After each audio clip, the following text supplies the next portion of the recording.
channel. Semoga kita bahagia. Jangan lupa subscribe, like, komen dan share agar channel ini semakin berkembang. Terima kasih. Bab 1181-1190. Feng Liu. Saya pikir Anda harus mengenali fakta. Dalam hal IP kami adalah yang terbaik. Guo Xina menekankan. Itulah kalender lama. Mungkin 1 dekade yang lalu. IP adalah hegemon absolut. Tetapi sejak IP mengalihkan fokusnya ke perangkat lunak, status hegemoni IP berangsur-angsur hilang. Bahkan sekarang berada di belakang Dai dan Huipu. Dan bahkan berpikir, jika pesanan jangka panjang tidak banyak di pasar beras, IP akan keluar dari 5 besar. Misalnya, dulu, dia bahkan ingin membeli bisnis IP. Saat itu penjualan IP anjlok tajam. Karena perintah sumbu politik di negara itu diganti. Mereka bahkan takut untuk membuka pintu belakang di komputer itu. Ini pula yang menjadi alasan mengapa China harus mengembangkan komputernya sendiri. Saya tidak tahu bagaimana Anda mendefinisikan konsep terbaik. Tetapi dari desain produk hingga harga kinerja hingga penjualan, IP bukanlah yang terbaik. Tentu saja, kecuali merek IP. Tetapi Anda harus mengakui bahwa di pihak Amerika Utara, Anda bahkan Dai dan Huipu tidak dapat ditekan. Eropa dilampaui. Adapun Asia, pasar dengan potensi terbesar. Sekarang kami bahkan ingin mengatakan final. Saya akui bahwa IP masih di depan dunia dalam beberapa teknologi. Tetapi IP bukanlah pemimpin teknologi. Semua orang membeli komputer dan harus mempertimbangkannya. IP didefinisikan sebagai komputer pribadi kelas atas. Tetapi kinerja, saya tidak bisa lihat di mana high-end.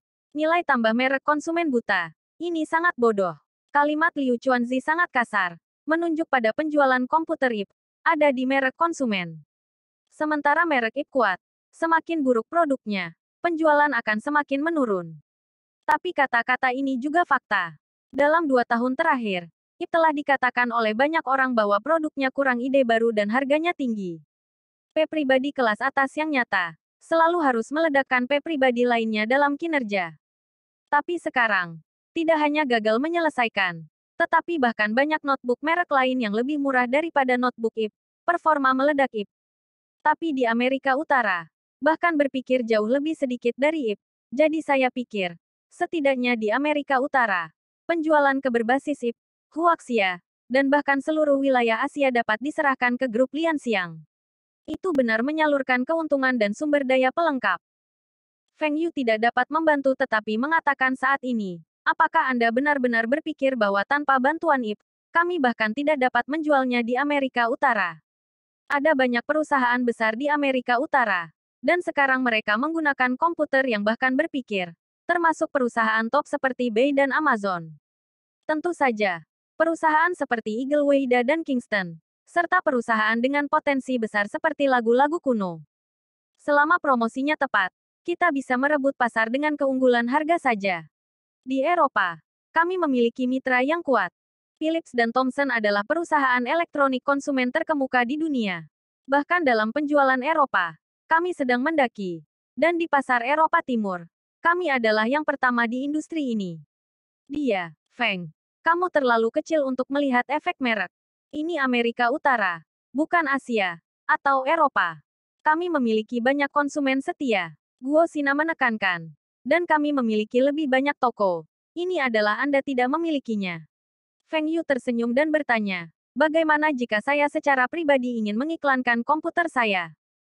Tentu saja, Feng Yu hanya mengatakan bahwa dia tidak akan tertarik untuk membiarkannya secara pribadi mendukung. Guo Xina terkejut. Apa yang dikatakan Feng Yu? Dia ingin berbicara untuk komputer. Apakah Feng Yu tidak pernah suka tampil di depan media? Jika Feng Yu secara pribadi mengiklankan, maka konsumen kemungkinan besar akan membelinya. Pengusaha ini juga merupakan bintang besar di mata orang biasa, dan mereka akan lebih mempesona dari bintang pada umumnya. Seorang bintang top, berapa banyak penjualan yang bisa dibawa ke produk? Mereka bisa terlalu jelas. Mereka tidak menemukan dukungan selebriti itu. Liu Chuanzi menambahkan saat ini. 2. Saya pikir jika Anda bekerja sama dengan kami dan memberikan penjualan kepada kami bahkan memikirkan grup, maka saya jamin keuntungan IP akan meningkat. Saya akan mempromosikan IP seolah-olah saya ingin menjual. Guo Xina dan Peng Mingsheng saling memandang dan mereka menemukan bahwa mereka berada dalam posisi yang tidak menguntungkan dalam negosiasi. Ketika Ip bernegosiasi dengan orang lain, itu sebenarnya merugikan. Namun, maksud Liu Chuanzi adalah menjual komputer pribadi Ip kepada perusahaan, termasuk penjualan di Amerika Utara, yang tentunya mencakup saluran penjualan asli Ip. Nilai-nilai ini tidak bisa dikatakan sulit untuk diperkirakan, tetapi juga sangat tinggi. Lebih penting lagi, dengan cara ini, setelah penjualan komputer pribadi Ip, apakah perlu melihat wajah berpikir? Meskipun Ip mengalihkan fokus pekerjaan ke perangkat lunak dan layanan saat ini, dan berniat untuk meningkatkan investasi dalam penelitian dan pengembangan teknologi, tetapi komputer pribadi masih menghasilkan uang. Jadi pikirkan, bahkan tidak menunggu untuk mencaplok komputer pribadi Ip apa. Liu Chuanzi berkata bahwa apa yang akan sama dengan Ip tidak mungkin. Jika itu adalah tenaga penjualan yang sama, dengan keunggulan harga dan iklan yang kuat, penjualan Ip tidak akan bisa meningkat. Peng Mingsheng tiba-tiba punya ide di dalam. Dia merasa bahkan grup tersebut ingin mencaplok bisnis Ip. Dia segera mengeluarkan ide buruk ini dari pikirannya. Bagaimana mungkin ada perusahaan yang berani mengatakan bisa menelan bisnis Ip? Kami adalah Ip, pelopor P. Namun, jika penjualan Ip sepenuhnya diserahkan kepada grup Lian Xiang, itu setara dengan menyerahkan setengah dari garis hidup kepada pihak lain. Dalam desain dan pengembangan P, sebenarnya tidak ada perusahaan yang memiliki keunggulan dibandingkan Lenovo. Baik itu desktop atau notebook, Lenovo telah menunjukkan daya saing yang paling kuat. Harga, desain, performa, merek, semuanya kuat. Peng Mingsheng mendongak dan menatap Liu Chuanzi. Dia sepertinya berada di mata Liu Chuanzi. Dia melihat keinginan Liu Chuanzi dan keinginan untuk mencaplok bisnis komputer pribadi Ip. Jika Anda menjual P ke grup Lian Xiang, tidak, itu digabungkan ke grup Lian Xiang, maka Ip bisa mendapatkan saham dari beberapa grup Lian Xiang. Dan pada saat yang sama dapat lebih berkonsentrasi pada pengembangan perangkat lunak dan layanan, dan lebih fokus pada pengembangan teknologi. Tampaknya bahwa tidak ada. Tidak baik. Pada awalnya, Microsoft tidak mendukung Ip. Apakah itu datang hari ini? Banyak orang mengatakan bahwa jika Ip langsung mengakuisisi Microsoft, maka penguasa industri pasti Ip. Sekarang Ip telah dilampaui oleh Microsoft. Jika Anda fokus pada satu, akan lebih mudah untuk merebut kembali bos industri. Untuk mengambil keputusan, kamu harus jernih dalam hati. Bagaimana agar lebih bermanfaat bagi Ip? Desak Feng Yu. Feng, saya tidak berpikir perusahaan dapat membuat keputusan yang terburu-buru untuk menyerahkan penjualan produk-produk penting perusahaan ke perusahaan lain. Kami perlu membicarakannya di Dewan Direksi. Tetapi kami akan menjawab Anda sesegera mungkin. Mungkin, kata suara itu. Feng Yu tidak memikirkannya. Dengan beberapa kata, dia akan membiarkan Ip berkompromi. Namun, tampaknya Guo Xina dan Peng Mingsheng ragu-ragu. Dan itu sudah cukup. Sisa pekerjaan. Saya yakin Liu Chuanzi bisa melakukannya dengan baik. Aku menunggu kabar baikmu. Dalam waktu kurang dari 10 hari, Liu Chuanzi mewakili grup Lian Xiang dan menandatangani perjanjian kerjasama dengan IBM. Ketentuan perjanjian tidak diumumkan kepada publik. Namun hal di atas mengatakan bahwa jelas bahwa kedua belah pihak akan melakukan kerjasama yang mendalam di masa mendatang. Apa yang spesifik? Orang luar tidak begitu jelas. Tetapi mereka menemukan bahwa toko IBM di Amerika Utara, Dell, telah menambahkan penghitung untuk menjual bahkan komputer. Bahkan gerai toko di Huaxia dan tempat lain pun bertambah. IBM sangat setuju untuk menyerahkan penjualan P ke grup Lian Xiang, tetapi juga mengajukan sejumlah syarat tambahan. Untungnya, meskipun kondisi ini agak keras, bukan tidak dapat diterima. Poin utamanya adalah saya bahkan ingin mendapatkan saluran penjualan IBM, serta sumber daya pelanggan. Ini dapat membuat penjualan bahkan berpikir komputer, terutama notebook, meningkat pesat. Dan penjualan IBM di Asia dan Eropa Timur juga dapat meningkat pesat, tetapi secara umum masih murah untuk memikirkan grup. Tentu saja, bahkan grup tersebut telah melakukan transaksi lain dengan IBM, seperti otorisasi paten teknis timbal balik. Dalam hal ini, IBM telah menghasilkan banyak uang. Lagi pula, jumlah dan nilai paten mereka masih jauh lebih tinggi dari yang mereka kira. Feng Yu sangat puas dengan hasil negosiasi Liu Chuanzi. Tampaknya bahkan jika dia ingin mencaplok proses bisnis PIBM, itu bisa diselesaikan lebih cepat. Pada saat yang sama, saya bahkan ingin memulai banyak iklan di Amerika Utara. Juru bicaranya termasuk banyak bintang film, penyanyi, bintang olahraga, Dell. Semuanya adalah anak muda. mewakili kekuatan komputer dan bahkan pemikiran. Menargetkan kelompok konsumen utama. Yang paling penting adalah Businessweek, Forbes, dan majalah bisnis lainnya juga akan menjadi yang pertama di dunia yang menduduki peringkat sebagai P-producer nomor 1 dunia. Jika Anda menghitung desktop, Anda mungkin mengira itu benar. 3 atau 5 tahun masih sama. Ini hasil humas. Aura ini juga sangat meningkatkan nilai merek bahkan berpikir. Atas nama IBM, Guo Xina secara terbuka menyatakan bahwa bahkan komputer pribadi yang menurut saya, dalam beberapa hal, memang. Bahkan IBM mengakui bahwa teknologi komputer pun sudah dibuat, yang membuat perusahaan lain tak terpikirkan. Mereka percaya bahwa IBM adalah serigala ke dalam ruangan, bahkan ingin mendominasi di Asia selama hampir 5 tahun, tetapi juga menguasai pasar Eropa Timur, hingga ke Eropa Barat. Itu hanya di Amerika, terutama Amerika Utara. Tapi itu bukan hal yang baik. Nampaknya dalam 2 tahun terakhir ini masih dalam keadaan merugi. Kali ini, IBM bahkan memasuki pasar Amerika Utara, sehingga seluruh Amerika bisa dimenangkan oleh grup tersebut. Saat itu, meskipun Anda benar-benar ingin menjadi pemimpin dunia dalam produksi dan penjualan, siapa yang dapat bersaing dengannya? Untuk memperluas pasar Asia, IBM akan memperkenalkan musuh ke Basecamp. Ini adalah perilaku mati otak. Tapi mereka tahu di mana IBM tidak menderita. Terutama bisnis IBM ke P. Belum terlalu memperhatikannya. Mereka lebih memperhatikan kepemimpinan teknis. Mereka merencanakan investasi masa depan di bidang teknologi. Tidak kurang dari 2 miliar untuk yang kelima tahun berturut-turut. Dolar AS telah menginvestasikan total 10 miliar dolar AS. Dan rencana ini membutuhkan banyak uang. IBM tidak dapat memiliki uang sebanyak itu untuk saat ini. Harga saham kini kembali turun. Dan penerbitan saham baru jelas bukan pilihan yang baik. Maka dapat diterima untuk mengesahkan bahkan beberapa teknologi yang dipatenkan. Bahkan untuk menjual bisnis P ke bagian pemikiran.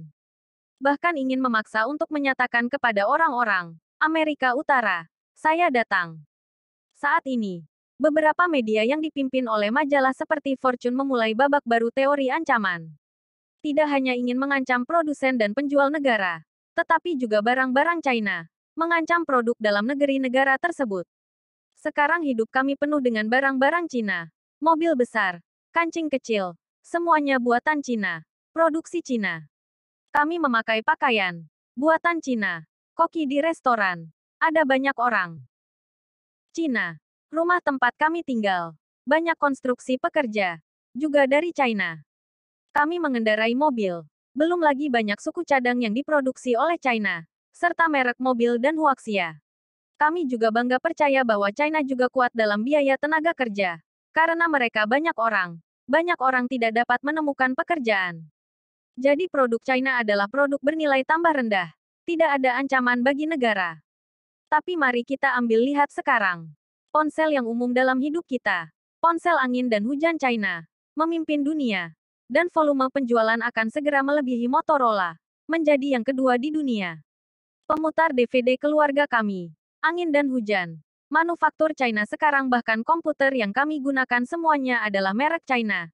Dan China telah mengejar negara di industri elektronik. Ucapan mengancam ini. Feng Yu secara alami melihatnya. Tetapi tidak seperti orang lain yang terburu-buru. Feng Yu menatapnya sambil tersenyum. Bos, setelah komentar ini muncul, apakah Anda tidak khawatir barang China menjadi sasaran? Kazuo bertanya ingin tahu. Kameda, beras berbeda dengan orang pulaumu.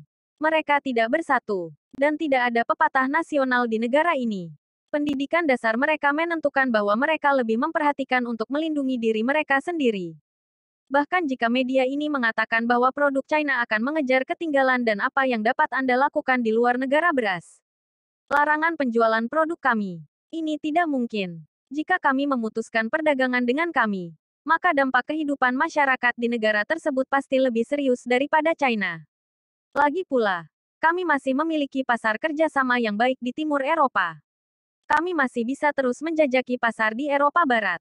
Jika Anda tidak melarangnya, Anda hanya dapat menyebutnya. Tidak masalah. Produk Huaxia memiliki keunggulan harga yang jelas, dan kualitasnya juga terkemuka. Anda adalah konsumen. Bagaimana Anda memilih?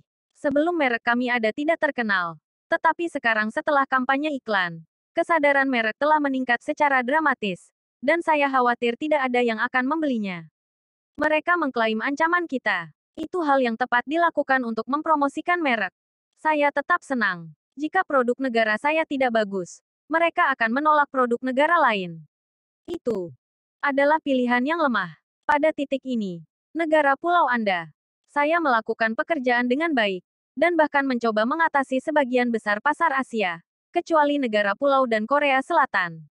Di negara pulau, Muni, mereka benar-benar menjual barangnya. Saya tidak mengharapkan ini. Saya mendengar bahwa negara Feng Yuko sendiri, Kameno Kazuo masih sangat bahagia.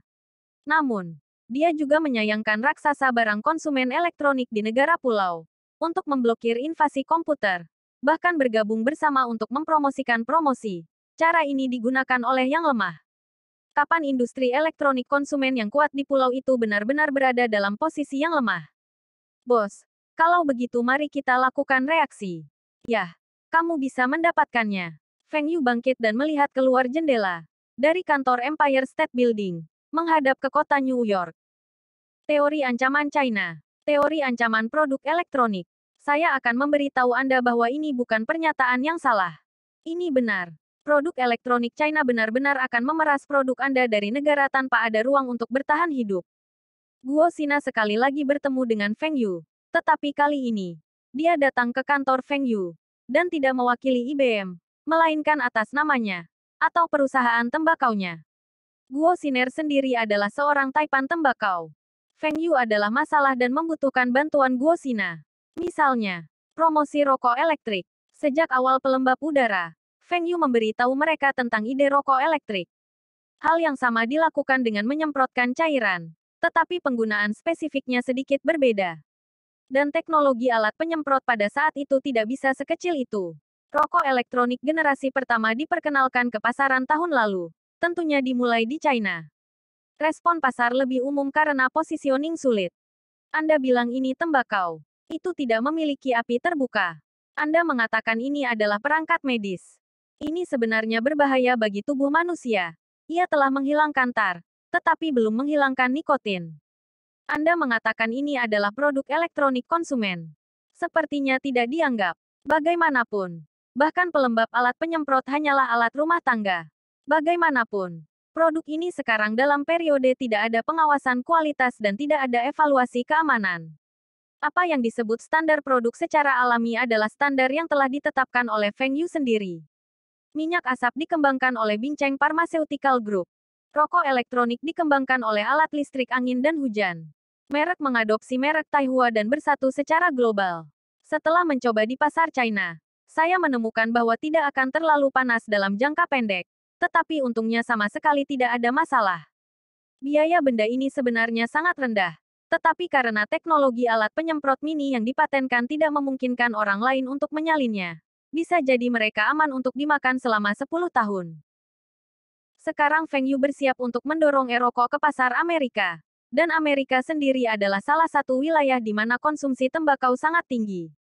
Sebagai taipan tembakau, Guo Xina tidak diragukan lagi jauh lebih mudah menemukannya.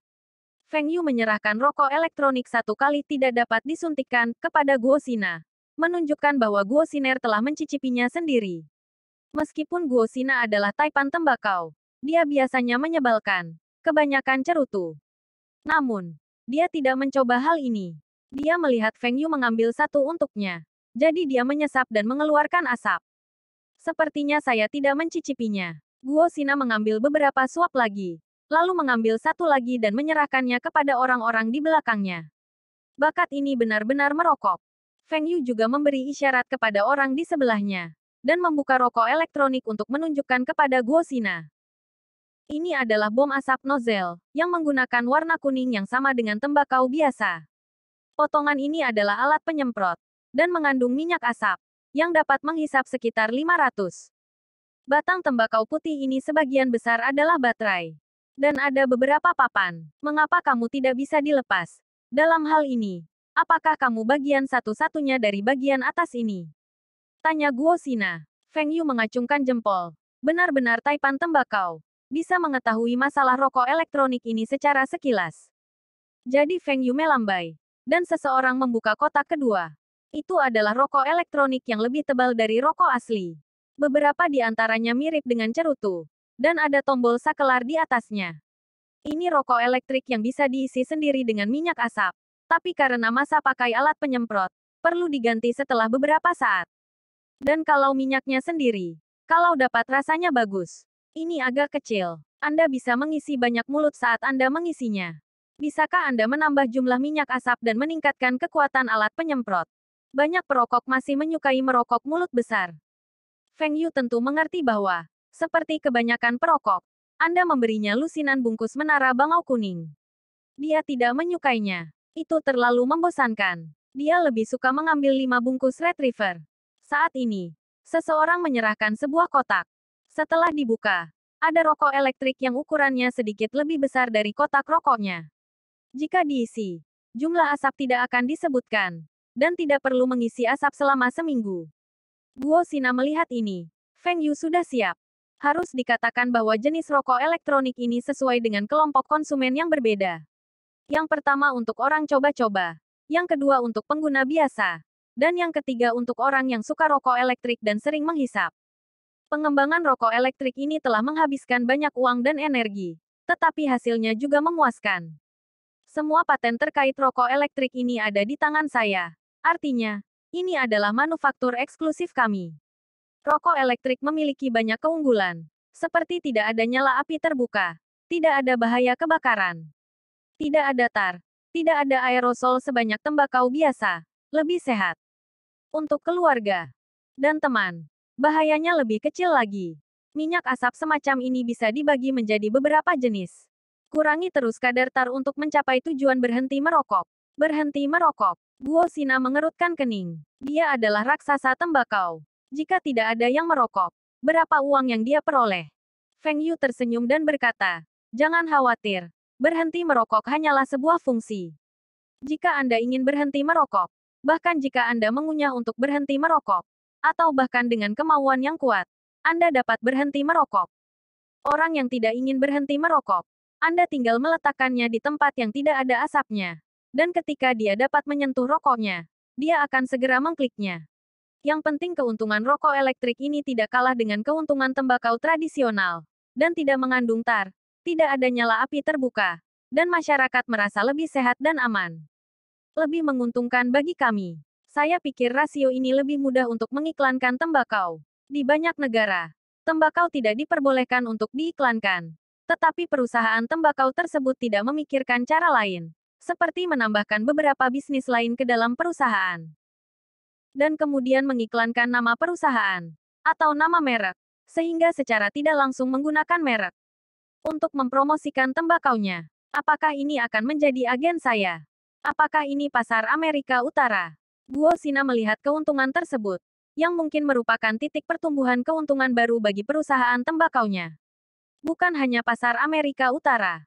Jika Anda memiliki kemampuan untuk menandatangani perjanjian dengan kami untuk menjamin penjualan, maka seluruh pasar Amerika akan diserahkan kepada Anda. Jika seluruh pasar Amerika diserahkan kepada saya, berapa biaya agen yang dapat Anda berikan kepada saya? 10% dari penjualan. Penjualan dijamin tidak boleh kurang dari 100 juta dolar AS. Tahukah Anda, keuntungan tembakau tidak banyak. Memberi Anda 10% sudah merupakan ketulusan terbesar kami. Publisitas media. Kami bertanggung jawab. Kalau media promosi saya juga kemas. Saya mau 15% dari penjualan. Sasaran 100 juta dolar AS. Guo Sina yakin itu tidak akan sulit. Apakah menurut Anda biaya promosi kita akan mencapai 5% dari penjualan? Feng Yu bertanya. Ini jelas. Yaitu singa memiliki bukaan yang besar. Saya kira keuntungan rokok elektrik ini pasti lebih tinggi dari tembakau biasa. 14%. Saya yakin rokok elektrik ini akan populer di Amerika. Bagaimana kalau 12%? Feng Yu membalas. 13%. Tidak ada yang lebih cocok untuk agen produk ini selain perusahaan saya. Saya bisa membuat rokok elektrik ini muncul di depan para perokok lebih cepat. Feng Yu berpura-pura ragu. Tapi hatinya sudah terbuka. Harga di hatinya 15%. Karena keuntungan rokok elektrik ini memang jauh lebih unggul dari tembakau biasa. Tidak hanya harganya yang lebih mahal, tapi juga biayanya yang lebih murah. Oke, Kesepakatan. Rokok elektrik Taihua. Bukan tembakau. Juga bisa dihisap. Produk pembuat zaman. Penemuan Bonjour. Rokok elektrik Taihua. Tidak mengandung tar. Pilihan ratusan juta orang. Anda layak untuk memilikinya. Iklan ini muncul di berbagai media di tanah air. Banyak orang sangat terkejut. Apa itu rokok elektrik? Produk elektronik. Seperti namanya. Harus menggunakan listrik. Asap. Itu pintu masuknya. Reaksi pertama banyak orang. Merokok rokok elektrik. Seperti makan baterai. Feng Yu juga melihat iklan di koran. Guo Xina melihat bahwa surat kabar mencoba memasang iklan. Langkah selanjutnya adalah stasiun TV, jaringan, majalah, del. Tetapi keesokan harinya, Feng Yu menemukan ada yang tidak beres. Bagaimana surat kabar mulai tampak ironis. Untuk mengatakan bahwa rokok elektrik menipu diri sendiri. Tidak ada cara untuk menggabungkan rokok elektronik dengan rokok. Ini adalah proposisi palsu. Tidak. Popularitas Guo Xina sangat buruk. Mempromosikan produk. Dan segera seseorang akan melompat keluar untuk bernyanyi sebaliknya. Guo Xina masih menjadi ketua dan EO IBM.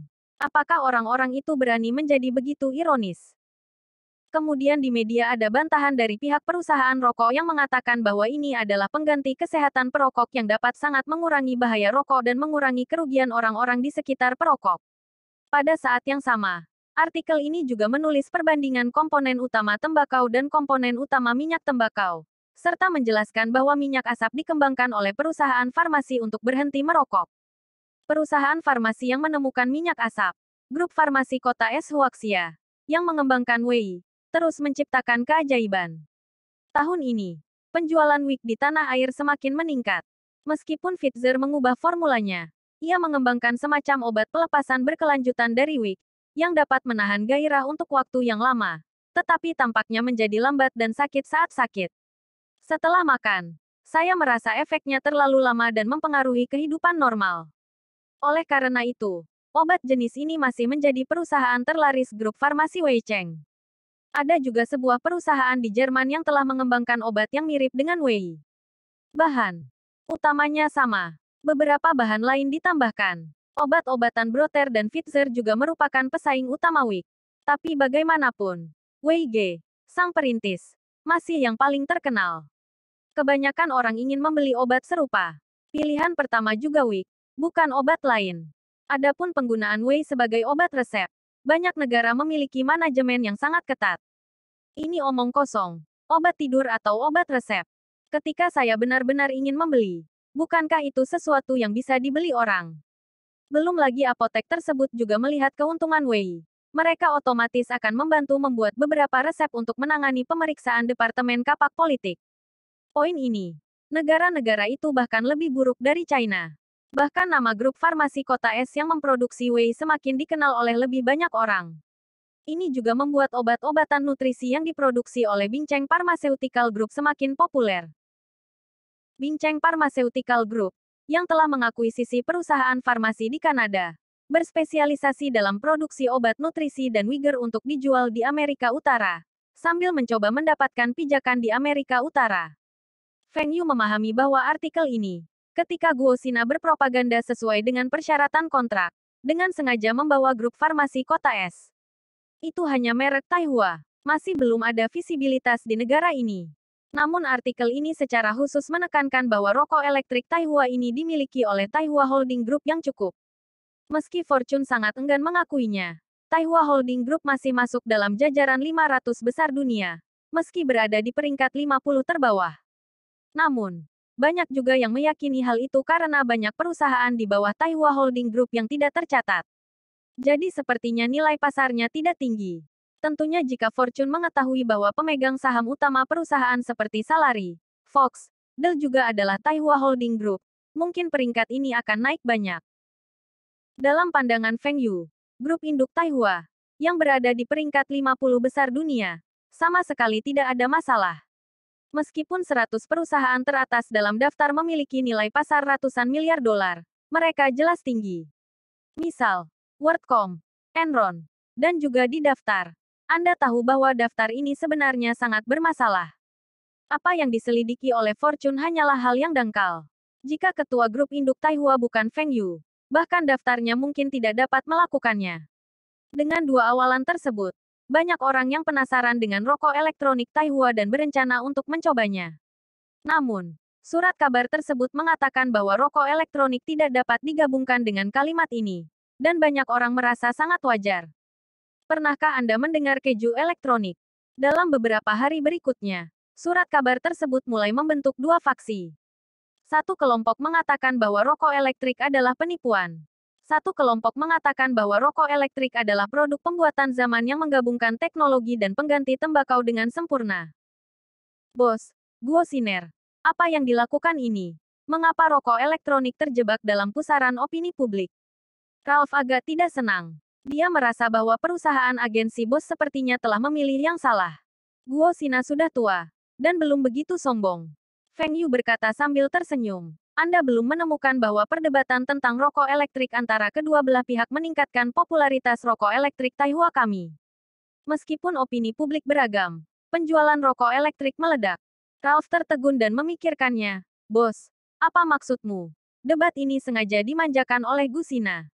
Lebih dari itu, saya menduga bahwa artikel debat asli dan bahkan artikel kritis ditulis oleh Guo Xiner. Anda belum menemukan bahwa banyak orang sekarang terlibat dalam pembahasan e-rokok, termasuk berita online, forum online, bahkan beberapa program TV membahas istilah rokok elektronik. Istilah rokok elektronik semakin mendapat perhatian. Keuntungan lain dari jaringan adalah memiliki jangkauan komunikasi yang lebih luas. Semakin banyak orang membahasnya, semakin meningkatkan visibilitas rokok elektrik. Kalaupun penasaran, akan banyak orang yang membelinya dan mencobanya. Metode pemasaran semacam ini membuat Feng Yu diam-diam bertepuk tangan. Guo Xina, sungguh luar biasa. Ralph telah mengambil hati yang menghina. Ternyata ini adalah teknik pemasaran Guo Xina. Jadi sepertinya Guo Xina masih pantas menyandang nama itu. Bos, apakah kita ingin mendorongnya? Feng Yu menggelengkan kepalanya. Tidak. Ritme saat ini, Guo Xina dalam kendali yang baik. Jika kita buru-buru bergabung, itu mungkin kontraproduktif. Benar. Apakah Guo Xina merilis beritanya? Sudah rilis. Dan besok akan tahu berapa harganya. Bos, apakah ini benar-benar membuat banyak orang meniru? Orang-orang yang penasaran memilikinya. Dan Anda belum mengetahuinya. Para remaja di negara Anda mengatakan bahwa mereka lebih bebas. Jika Anda tidak mendengarkan dengan baik, Anda kurang disiplin. Jadi proporsi anak muda yang merokok di sini adalah lebih tinggi dari kita. Lagi. Biar mereka lebih tertarik dengan rokok elektrik kita. Bagaimana bisa lebih baik dari tembakau biasa? Feng Yuxin berkata, bawa negara beras Anda untuk mencoba metode pemasaran ini. Saat ini, Guo Xina juga sedang mendengarkan laporan asisten. Melaporkan penjualan produk baru rokok elektrik akhir-akhir ini. Harus dikatakan bahwa peluncuran produk baru, terutama produk yang belum pernah muncul sebelumnya, sangat sulit diterima. Guo Xiner mengadopsi debat media dan membiarkan semua orang berpartisipasi dalam debat untuk meningkatkan perhatian rokok elektrik. Langkah ini sangat cerdik, dan memang telah meningkatkan jumlah konsumen rokok elektrik yang banyak di antaranya penasaran bahkan kritis. Namun, momentum pertumbuhan ini akan segera melambat. Toh, langkah ini juga akan mengungkap banyak kekurangan rokok elektrik. Produk apapun, jika Anda ingin menemukan kekurangannya, Anda pasti dapat menemukannya. Dia berpikir bahwa metode pemasaran ini sudah sangat aneh. Tetapi dia tidak menyangka bahwa Feng Yu memberitahunya cara pemasaran yang lain. Dan dia tidak pernah menggunakannya saat menjual tembakau biasa. Ludahi kontes lingkaran asap. Dalam game ini, Anda tahu apa yang Anda lakukan dengan mendengarkan namanya. Lebih banyak dari jumlah perokok yang keluar. Lebih kreatif dari lingkaran asap yang keluar. Perokok terbesar yang keluar. Siapa yang terkecil dan seterusnya. Game ini. Saya mendengar bahwa beberapa bar telah diadakan sebelumnya.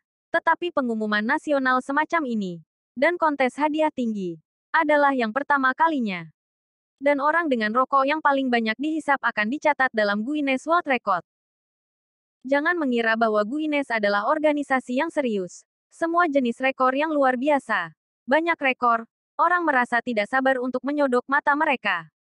Misalnya, paha menari rekor tendangan tertinggi. Seperti mulut terbesar di dunia, lidah terpanjang, gigi terbesar, wajah terbesar, bobot terberat.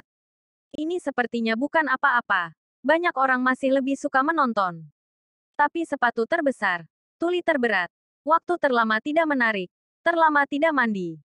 Catatan ini, Feng Yu sama sekali tidak tertarik untuk menonton, dan tidak tertarik untuk mengetahui siapa pencipta rekaman itu. Namun harus saya akui bahwa masih banyak orang di dunia yang memiliki minat kuat terhadap Guinness Book of World Records. Beberapa orang berpikir bahwa ini adalah hal yang sangat keren. Lebih banyak orang ingin menjadi terkenal karena mereka terkenal. Tentu saja, nama yang mereka tinggalkan. Berapa banyak orang yang mau mengerti, tidak bisa diketahui.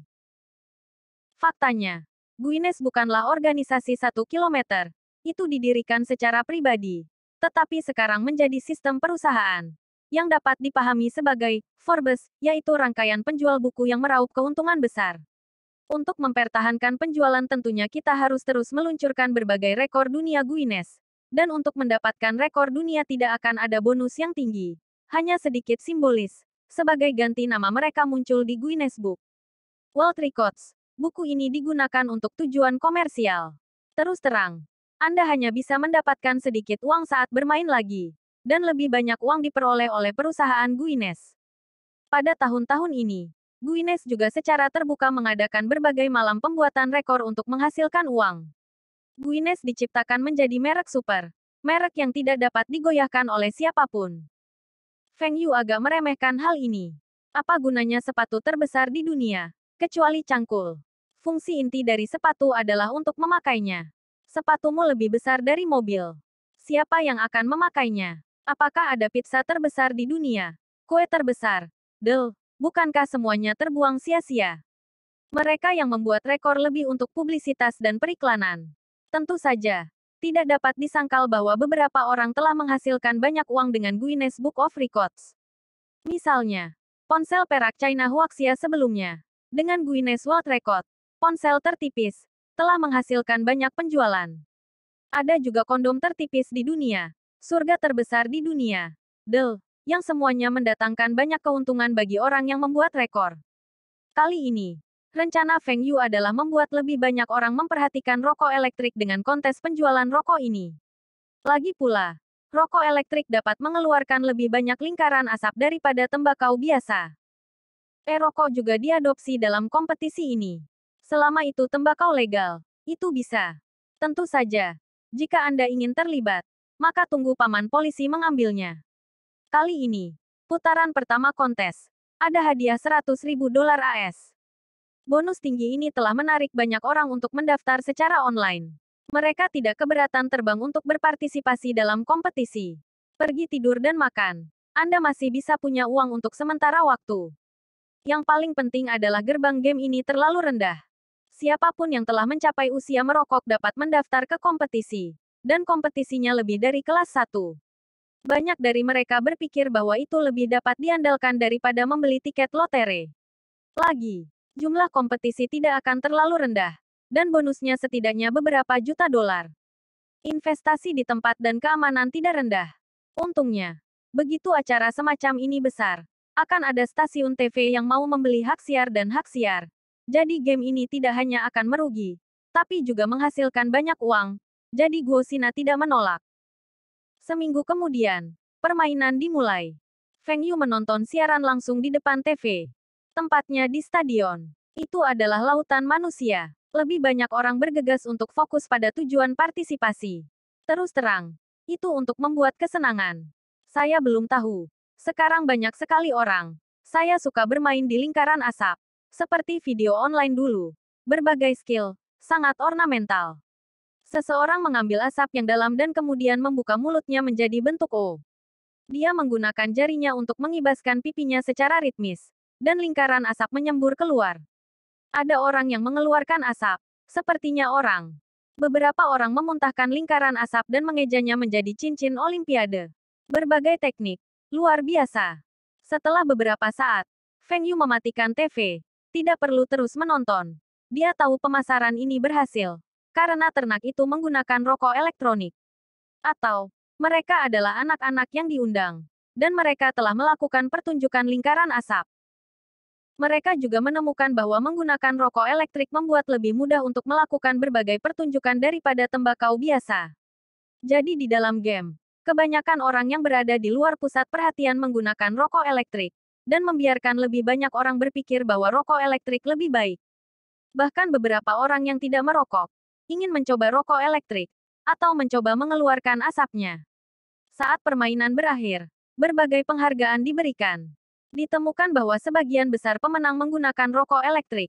Hanya satu yang menggunakan tembakau biasa. Satu menggunakan shisha yang serupa. Dan rokok elektrik Taihua muncul di depan kamera berkali-kali. Lebih banyak orang telah memperhatikan. Guo Xiner mau tidak mau merasakan kekaguman Feng Yu. Rokok elektrik, tetapi juga sangat pemasaran. Ketika kodok Kameda Zheng Qiong dan Ralph berbalik, Feng Yu menunggu dengan cemas. Menunggu di bandara di New York untuk menunggu Lina. Lina akhirnya lulus. Kali ini, Feng Yu akhirnya berkata bahwa Lina tidak boleh bersekolah lagi. Dan pekerjaannya selalu sibuk. Jadi kali ini Lina juga tergerak oleh Feng Yu. Datang ke New York. Tetapi juga untuk melihat Amerika Serikat yang legendaris adalah surga dan neraka.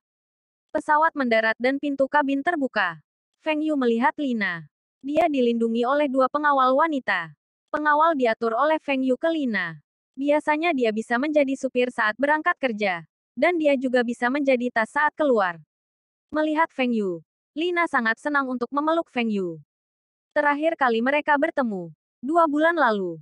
Duduk di dalam mobil, Feng Yu meraih tangan Lina, pesawatnya tidak lelah. Kelas 1 maskapai ini umumnya, setelah beberapa saat saya membuat jet pribadi dari Boeing, akan jauh lebih nyaman. Dan itu bisa lebih nyaman. Pesawat pribadi. Apakah itu pemimpin bangsa? Hei, banyak orang kaya asing yang memilikinya. Tetapi pesanan wilayah udara domestik kita lebih rumit. Tetapi tidak dibuka secara bertahap. Helikopter yang saya pesan dari pabrik terbang S juga sangat cepat. Dan kita dapat naik helikopter untuk melihat kota. Saya punya helikopter di sini. Dan kita akan melihatnya besok. Ketika saya melihat Lina, Feng Yu selalu banyak bicara. Kamu putuskan. Lina tetap sama. Lihat. Ini angin dan hujan Empire State Building. Dulu bangunan tengara New York. Itu juga salah satu landmark negara. Sekarang milik kita. Kirilenko juga memiliki beberapa saham di dalamnya. Feng Yu membawa Lina untuk naik lift ke atas. Dikatakan, ada menara kembar World Trade Center tertinggi di negara ini. Lina menghela nafas melalui jendela dan menunjuk kedua gedung tinggi.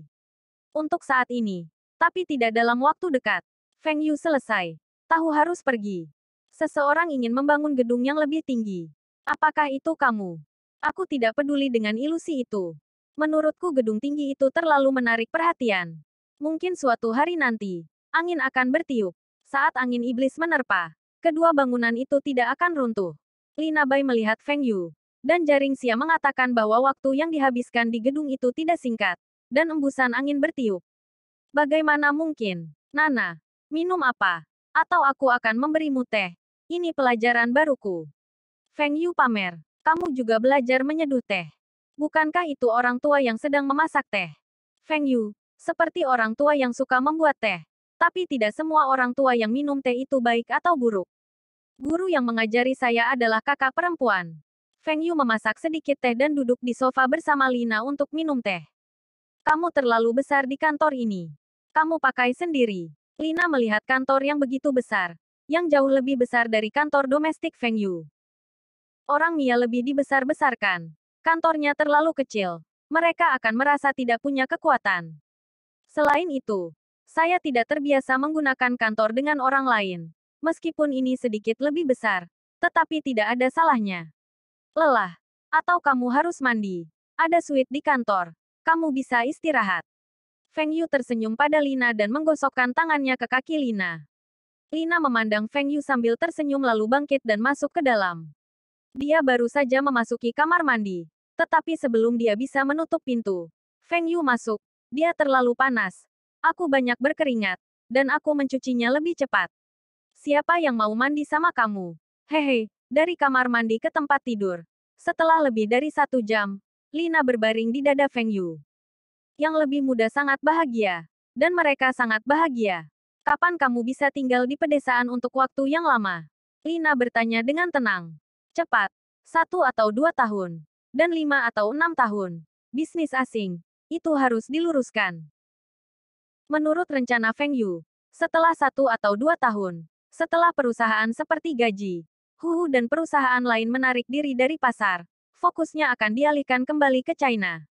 Dengan penuh semangat mengembangkan industri silikon kristal dan mendorong industri TI, elektronik, dan mobil ke puncaknya lagi.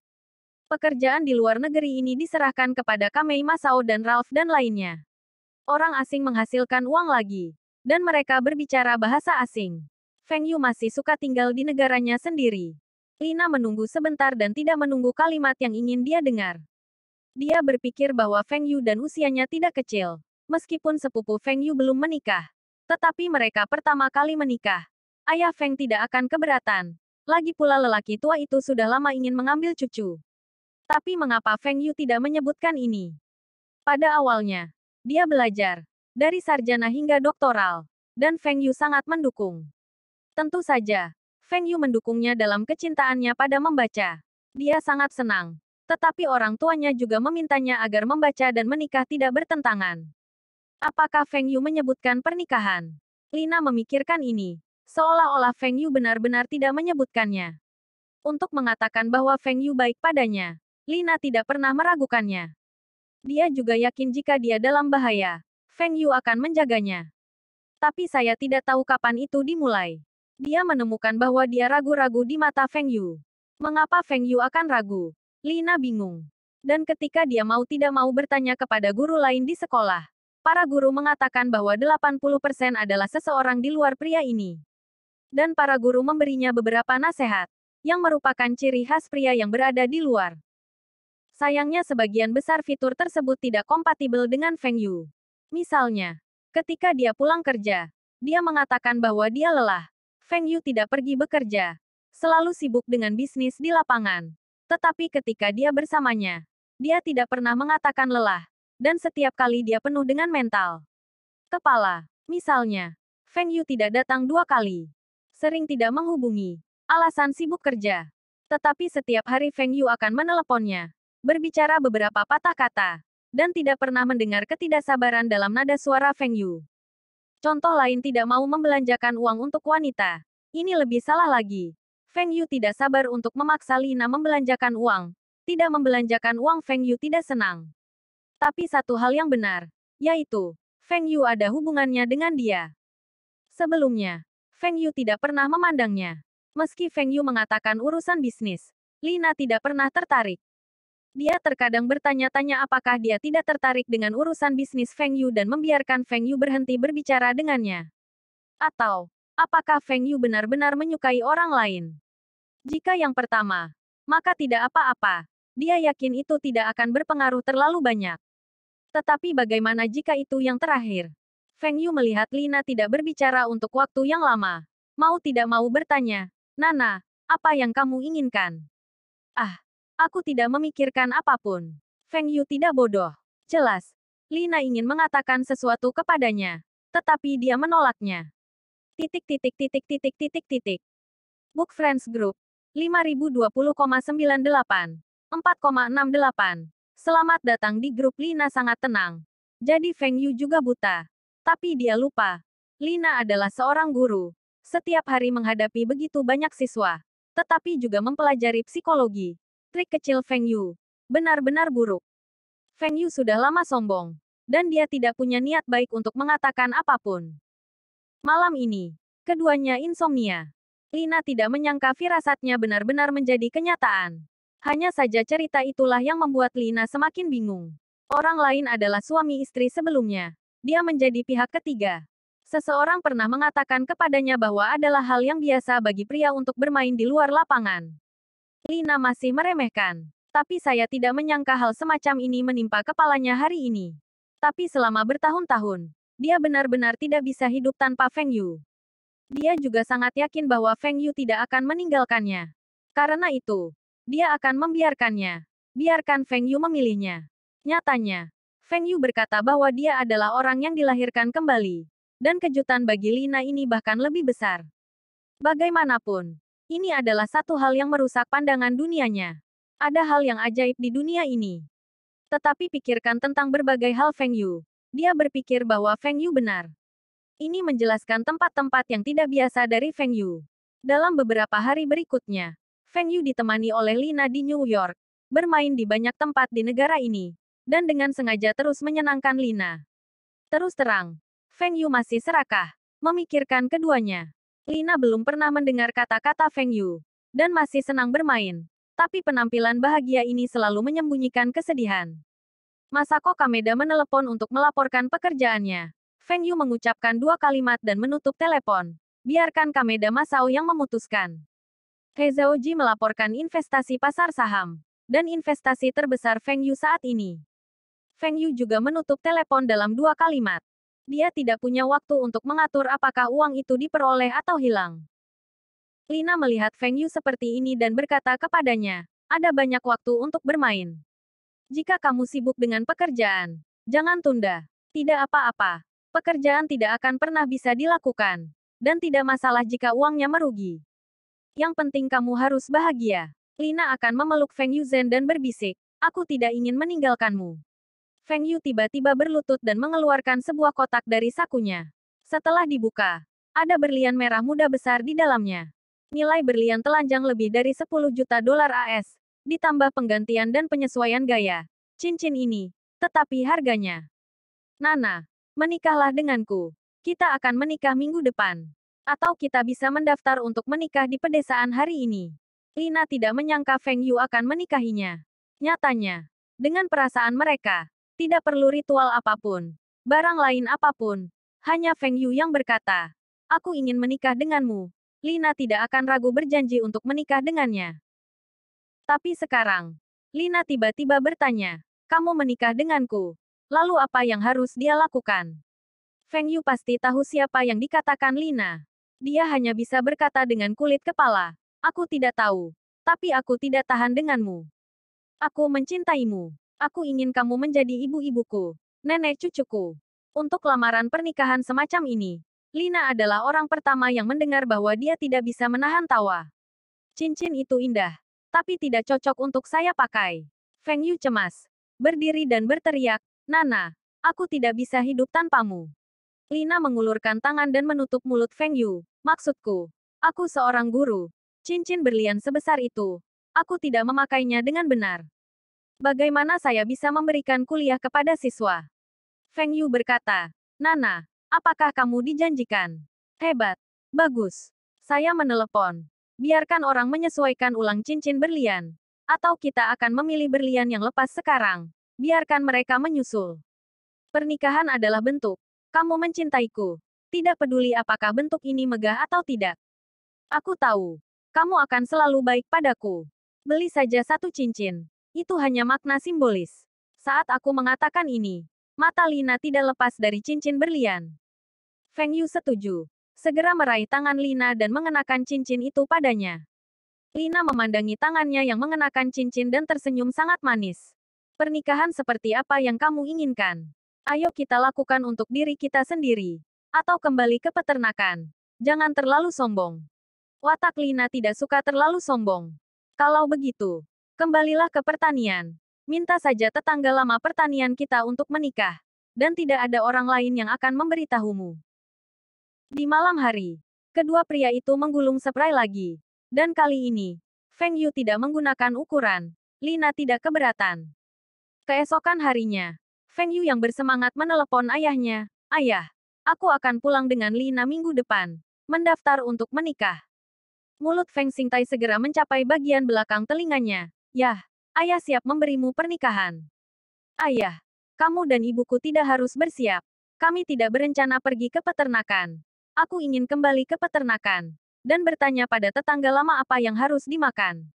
Tidak apa-apa. Pernikahan. Ada tidak perlu terlalu menonjolkan diri. Feng Yu membujuk. Nana setuju. Ini idenya. Itu saja. Kami akan menunggumu kembali. Jangan katakan itu. Aku akan memberitahumu tentang hal ini. Muhua, istri, anak laki-laki akan menikah dengan Xiaona. Feng Yu menelepon ayah Lina lagi. Kali ini, Feng Yu langsung berteriak dan meneriaki ayah Lina. Kalian berdua akan menikah. Kembalilah minggu depan. Lakukan di peternakan. Feng Yu dengan bersemangat memberitahu Kirilenko dan Fu Guangzheng serta teman-teman lainnya. Tentu saja potongan rambut Wen Dongjun harus diberitahukan. Ada juga beberapa teman sekelas lama seperti Liu Kun yang juga telah memberitahu. Lina memperhatikan Feng Yu sambil tersenyum. Setelah panggilan telepon Feng Yu selesai, dia berkata, barang-barangmu. Aku tidak bertanya. Tapi jangan beritahu keluarga. Feng Yu hidup. Hatinya sangat rumit. Saya tidak tahu apakah saya harus bahagia. Atau saya harus malu. Nana. Kalau tidak, ya. Biarkan kamu melupakannya secara paksa. Bisakah kamu benar-benar melupakannya? Penyumbatannya tidak sebaik itu. Lina sebenarnya memiliki sedikit penyesalan. Jika saya tidak melanjutkan belajar atau tidak membaca Bo, saya tidak akan mengalami banyak masalah. Tetapi karena hal-hal telah terjadi, biarkan mereka pergi. Dia bisa merasakannya. Feng Yu mencintainya, tapi dia tidak melupakannya.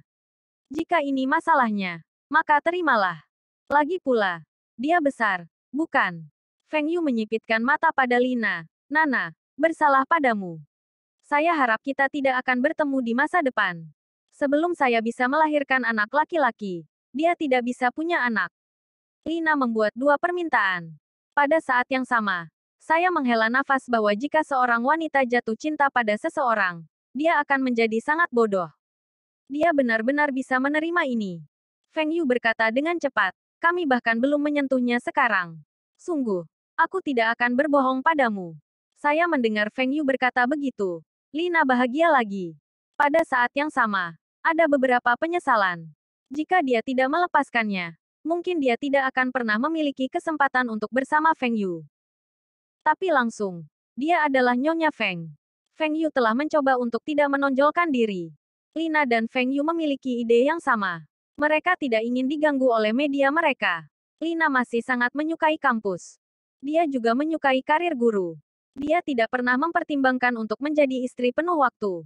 Namun terkadang, Anda ingin tetap low profile. Tetapi itu tidak mudah. Kirilenko tahu bahwa Feng Yu akhirnya menikah. Dan tanpa berkata apa-apa, membawa hadiah kelas berat, sebuah jet pribadi Rusia. Dia tahu bahwa Feng Yu selalu menyukai jet pribadi dan memesannya di negara ini. Namun, ada sesuatu yang digunakan di negara-negara itu. Di sisi Huaxia, Feng Yu masih belum. Nilai jet pribadi ini tidak sebanding dengan lukisan yang diberikan Feng Yu kepadanya.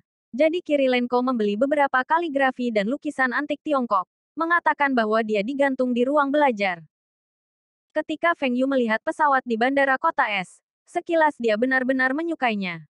Kemampuan Kirilenko untuk menikmati hidup memang lebih dari satu tingkat dibanding Feng Yu Gao.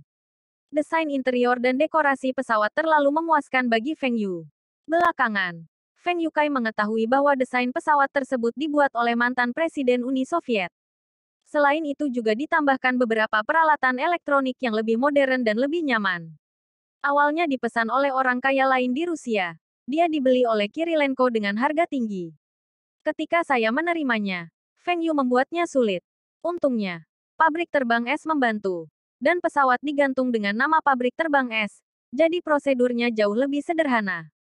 Feng Yu memberitahu Fu Guangzheng bahwa Fu Guangzheng membuat klaimnya sendiri dan memberitahu Li Zezhen dan Fu Guangwei bahwa mereka datang bersama.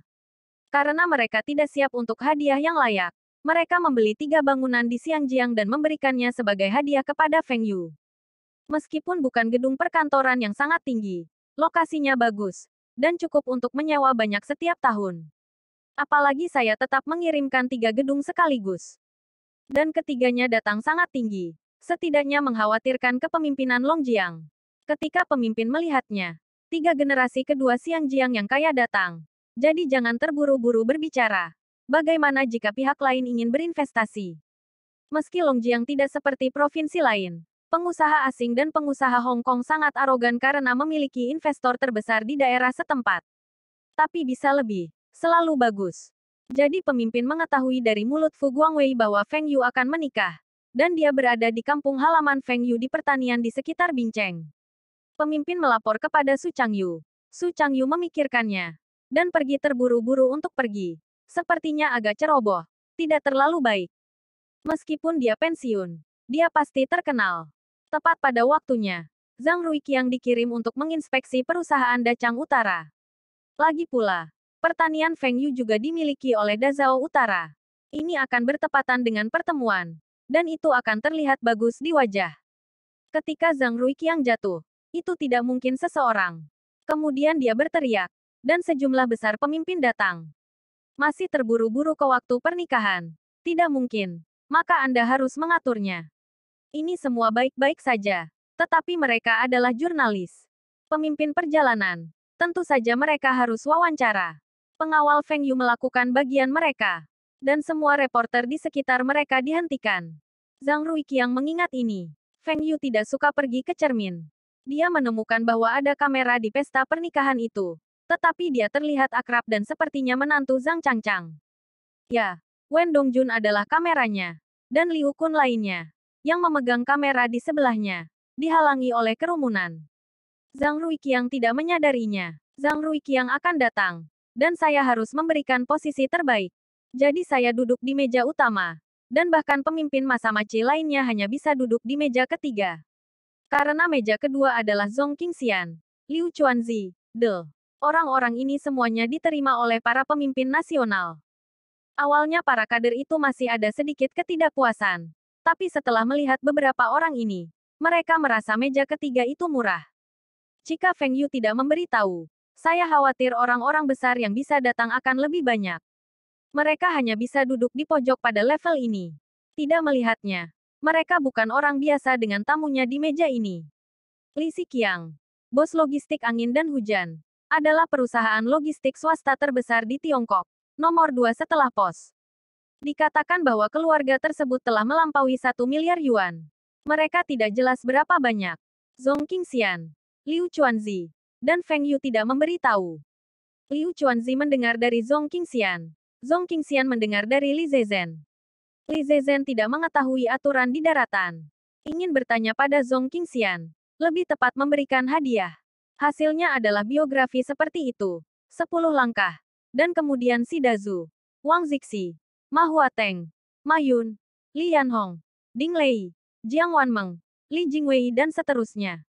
Meskipun mereka juga mitra Feng Yu, mereka semua tahu bahwa mereka dapat mencapai prestasi hari ini. Dan bantuan Feng Yu benar-benar tidak dapat dipisahkan. Tidak ada cukup orang untuk menemani para tamu. Wu Zigang telah menghitungnya. Bagaimanapun, dia adalah orang pertama yang mengikuti Feng Yu. Dan dia adalah salah satu orang yang sangat dipercaya oleh Feng Yu. Tentu saja, Kamen Masato dan Liu Shengyu juga datang bersama. Ralph dan yang lainnya juga ingin datang. Tetapi mereka dihentikan oleh Masahiro Kaita. Mengatakan bahwa orang Tionghoa tidak terlalu menyukai orang asing. Dan mereka orang Asia. Dan Kameda Masahiro mahir. Orang Tionghoa. Jika dia tidak mengatakan bahwa dia adalah negara kepulauan, orang lain tidak dapat melihatnya. Lainnya seperti Sergei. Mereka mengirim pesan ke Feng Yu. Mereka tahu. Feng Yu tidak punya waktu untuk menjawab telepon. Bill Gates tidak tahu di mana mengetahui pernikahan Feng Yu. Dan secara pribadi mengirim email ucapan selamat kepada Feng Yu. Yang sudah lama tidak menjawab telepon. Awalnya, Feng Yu hanya ingin menempatkan 10 meja dan 8 meja. Tetapi saya tidak mengharapkan lebih banyak orang. Akhirnya, saya menambahkan lebih dari 30 tabel. Jika bukan karena perluasan hotel dan restoran pertanian 2 kali, tidak akan ada lagi meja. Banyak pemimpin lokal ingin datang dan gagal masuk. Feng Yu dan Lina saling memandang sambil tersenyum. Tetapi orang tua mereka, semuanya tersenyum. Menurut mereka, semakin banyak orang, semakin menyenangkan mereka. Pemikiran mereka masih lebih tradisional. Bahkan gaun pengantin Lina pun berwarna merah. Putih. Itu warna yang dipakai untuk pemakaman. Merah lebih meriah. Di hari kedua pernikahan, berita pernikahan Feng Yu muncul di media. Ternyata mereka menemukan banyak orang Tionghoa kaya berkumpul di kota es. Mengira ada aktivitas di sini. Saya datang untuk wawancara. Belakangan saya mengetahui bahwa awalnya pergi ke sebuah peternakan di sekitar kota es untuk menghadiri pernikahan. Awalnya mereka sangat terkejut. Begitu banyak orang kaya. Pergi ke sebuah peternakan kecil untuk menghadiri pernikahan. Siapa pengantinnya? Belakangan, beberapa orang menduga bahwa kota es itu mampu mengundang begitu banyak orang kaya Tionghoa untuk berpartisipasi. Bahkan orang kaya dari Xiangjiang pun hanya ada 1 orang. Oleh karena itu, pernikahan Feng Yu sudah bisa ditebak. Sebelum dia dan Lina mengatakan bahwa hal yang rendah hati, benar-benar hancur. Di hari kedua pernikahan, Feng Yu membawa Lina ke luar negeri. Dikatakan pergi berlibur, dia tidak mau diganggu. Hari itu, sambil tertawa, otot-otot di wajah saya memompa. Saya telah bermain selama sebulan. Beberapa pemandangan terkenal di dunia. Mereka telah pergi. Sekolah akan mulai sekolah. Dan ketika kedua talenta itu kembali, mereka masih memiliki beberapa arti. Jadi Feng Yu berkata kepada Lina bahwa mereka bisa pergi bermain setelah liburan musim panas. Dunia ini sangat besar. Anda harus pergi dan melihat. Feng Yu pergi ke Xiangjiang dan kembali ke pedesaan. Namun, dia hanya tinggal sebentar di New York dan kembali ke rumahnya di Seattle. Pasar Amazon telah berkembang lagi. Feng Yu sangat puas dengan hasil kerja Bezos. Terutama promosi Sigbo dan paket pembayaran semakin baik. Meski paket pembayarannya masih merugi, Feng Yu tidak peduli sama sekali. Membayar paket tidak semahal Suibao. Adalah normal untuk tidak menghasilkan uang untuk saat ini. Yang penting datanya, yaitu akunnya, adalah nilai intinya. Di masa depan, melalui analisis data besar, Anda bisa mendapatkan lebih banyak keuntungan daripada Suibao. Namun, Feng Yu kembali kali ini, bukan untuk Amazon, tetapi karena dia tidak ingin tinggal di New York, di mana itu terlalu berbahaya. Dalam beberapa hari terakhir di New York, peristiwa besar akan terjadi. Di dunia ini, Feng Yu tidak tahu apakah itu akan terjadi. Tetapi dia tidak memiliki kemampuan untuk berhenti. Hanya berharap bahwa meskipun itu terjadi, jangan terlalu sengsara. Bagaimanapun, Feng Yu tidak memiliki perasaan yang baik tentang orang seperti itu. Bahkan jika kedua negara terlibat dalam perang, mereka umumnya tidak akan memulai dengan warga sipil. Itu yang paling tidak menyenangkan. Ketika Perang Dunia II, mengapa negara pulau paling banyak disalahkan? Itu karena ini. Itu adalah Italia. Dan yang tercepat diterima kembali oleh Eropa. Karena Italia pandai dalam tawanan perang dan dilarang memulai dengan warga sipil. Padahal, angin dan hujan belum mengerti. Untuk masa Perang Dunia II, Italia juga bisa menjadi panglima perang. Peralatan, kekuatan nasional, sangat bagus pada saat itu. Tetapi para prajurit dan perwira terlalu buruk. Ada juga legenda bahwa kelompok itu dilucuti oleh dua orang tersebut. Dan tentara Italia, tingkat penyerahan diri tertinggi. Mereka adalah agresor. Lebih agresif daripada agresi penyerahan diri. Sungguh menakjubkan.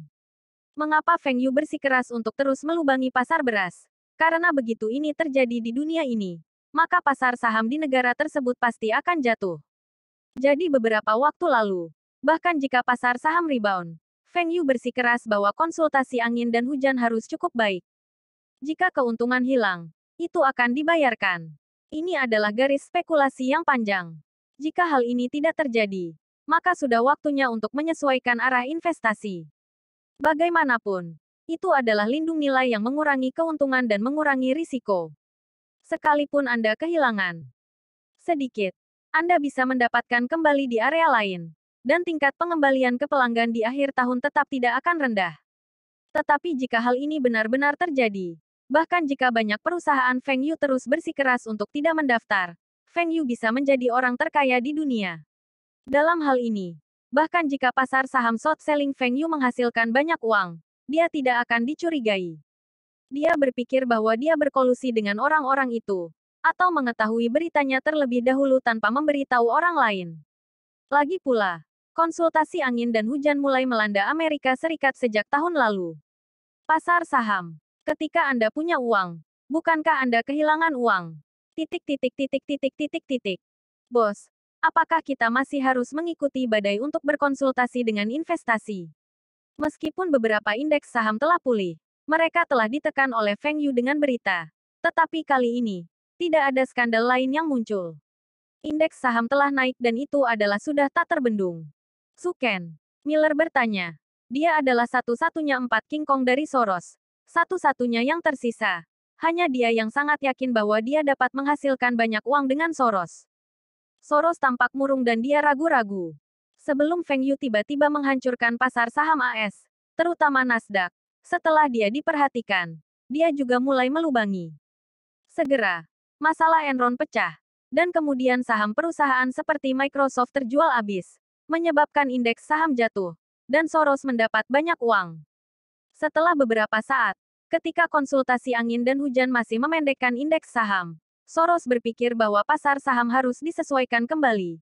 Jadi alih-alih berinvestasi di beberapa saham, dan kemudian mendapatkan sebagian.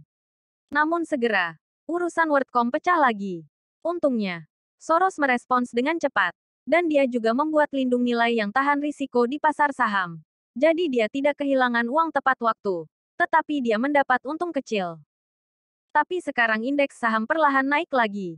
Jika terus short selling, pasti akan merugi. Namun, dia mendengar daftar konsultasi short selling belum disampaikan. Tampaknya indeks saham akan jatuh. Soros juga percaya bahwa tidak ada kabar buruk yang bisa membuat pasar saham jatuh lagi. Tapi Feng Yu adalah ahli investasinya yang paling tidak akurat. Dia juga ragu-ragu sekarang. Tuan Feng, apakah Anda masih pergi ke tiran setempat hari ini? Yah, aku masih di sini hari ini. Feng Yu pergi dengan seorang tiran lokal untuk berkeliling dan kemudian kembali ke rumah. Namun, kali ini Feng Yu tidak duduk di depan komputer untuk bermain game. Juga tidak memainkan konsol game G-Wave. Tetapi sangat tidak biasa dan melihat program TV. Faktanya, Feng Yu tidak menyukai program TV di negara lain. Lagi pula, budayanya berbeda. Beberapa orang yang tampaknya sangat menarik di negeri ini. Feng Yu tampak membosankan. Bahkan tidak tahu apa yang ditertawakan orang-orang itu. Tapi hari ini, Feng Yu sedang duduk di depan TV dan ingin melihat apakah itu akan terjadi. Ponsel Feng Yu di rumah tiba-tiba teringat dengan tegas. Dia dengan cepat meraih telepon. Tetapi itu adalah riset pasar. Feng Yu membuat kesal teleponnya. Dia tidak punya waktu untuk mendengarkan orang-orang itu. Bahkan jika suara gadis itu sangat bagus. Setelah beberapa saat, ponsel Feng Yu berdering. Dan Ralph meneleponnya. Begitu telepon tersambung, Ralph mendengar suara panik. Bos, bukankah Anda di New York? Saya masih di Seattle. Apa yang terjadi? Feng Yu punya firasat. Seolah-olah itu terjadi. Itu terjadi sesuai jadwal. Menara kembar World Trade Center salah. Banyak orang melarikan diri. Apakah ada sesuatu di Empire State Building yang penuh badai? Itu tidak ada. Kami sangat aman di sini. Tetapi beberapa perusahaan juga melarikan diri dengan panik. Dan ada beberapa perusahaan yang berpikir untuk mengambil kesempatan untuk menghasilkan uang. Tidak apa-apa. Kali ini orang-orang perusahaan kaget. Beri mereka cuti beberapa hari dan biarkan mereka istirahat. Jika Anda tidak ingin istirahat, Anda bisa memberi bonus. Benar. Jangan khawatirkan keluarga Anda. Ayo cepat hubungi keluarga. Setelah menutup telepon, layar TV tiba-tiba teralih. Dan digantikan oleh berita mendesak. Yaitu berita tentang masalah ini. Pembawa acara di TV bergegas menjelaskan. Dan ada teriakan di gambar. Dan bangunan yang menantang api bahkan lebih menyedihkan. Feng Yu tahu bahwa bencana tidak terbatas pada ini saja. Bersambung. Terima kasih telah menyaksikan dan mendukung channel ini.